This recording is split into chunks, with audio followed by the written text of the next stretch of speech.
Change your diet, change your life, change the planet.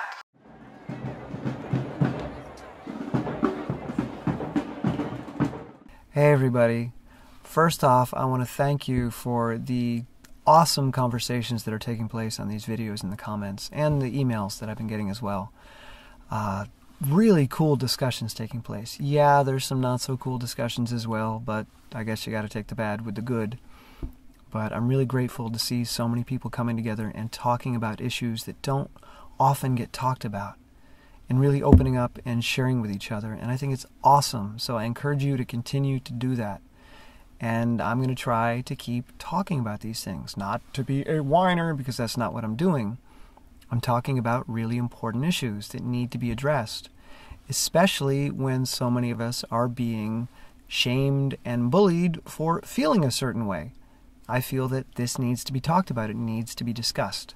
So I'm going to continue to do that. At the moment, I'm sitting in my car, clearly, avoiding the high winds outside. It's a little brisk out there. For some reason, I don't like running in the wind. I don't mind running in the cold. That doesn't bother me. Even the rain, not ideal, but I'll do it. But the wind, for some reason, I don't know, maybe it's the dust that gets kicked into my eyes or something. I don't know. I just don't like running in the wind.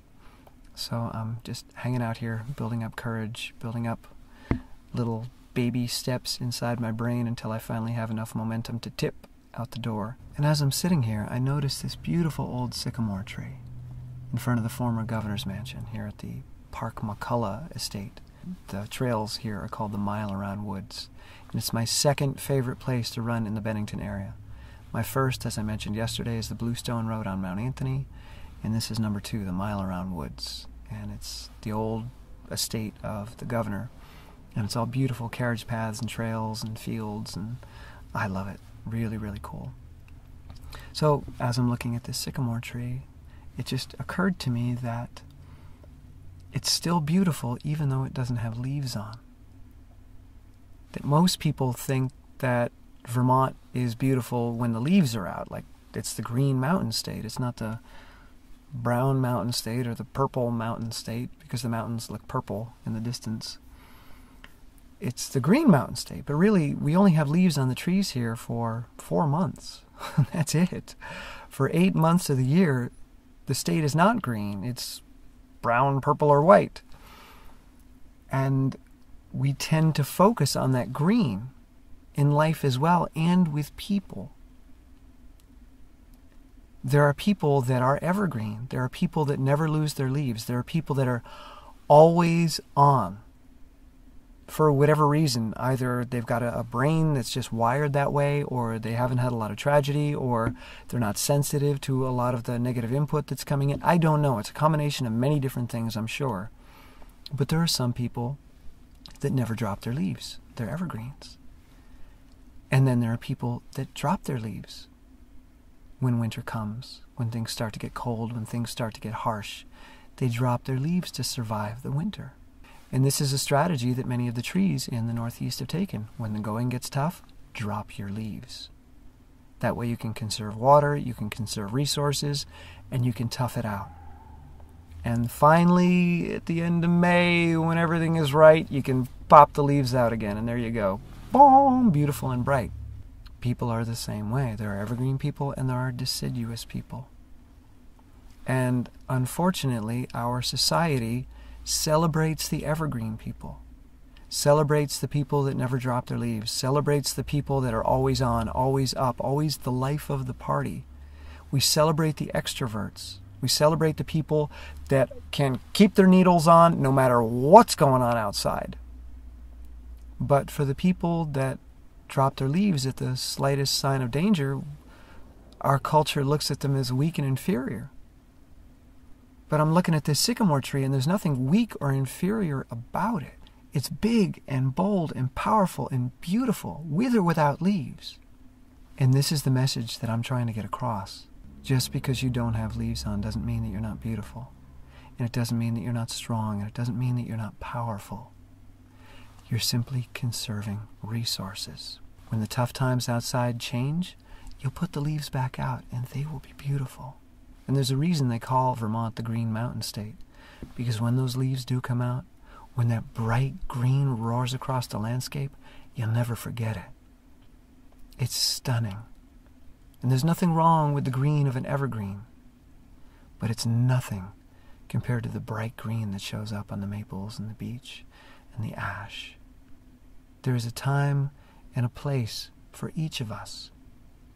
The evergreen people have their place and their time. The deciduous people have their place and their time. And together we create a community, we create a forest of all different kinds of trees and plants and animals.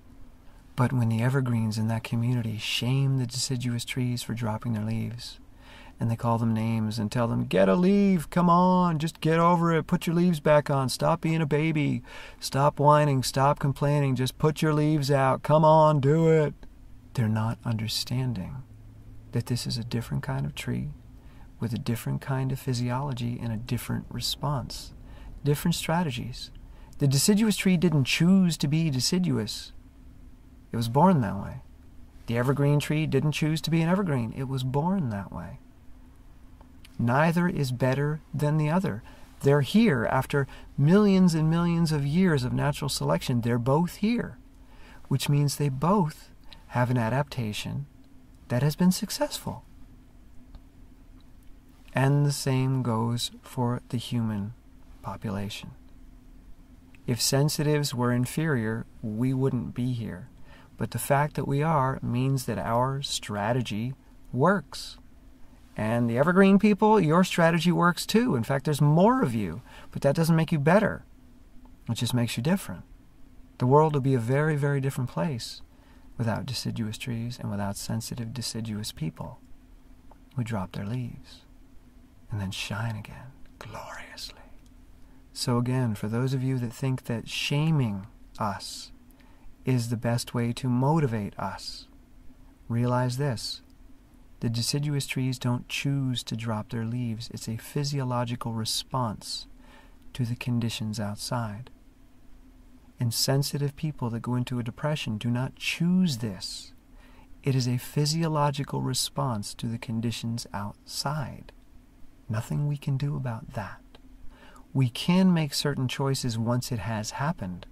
We do have power there. But we cannot stop the triggering effect. We can simply choose to take steps once that triggering effect has happened. And that's what my videos are all about. I can't make the weather change in Vermont. And I can't make the stress in my life disappear. But what I can do is make really good choices and take really powerful, tiny steps when winter shows up. So if you're an evergreen and you have deciduous people around you, don't shame them for being leafless. Help change the environment around them so that their leaves can come out, and then you can bask in their beauty. All right? I gotta go run through the naked forest now. I love you guys. Bye.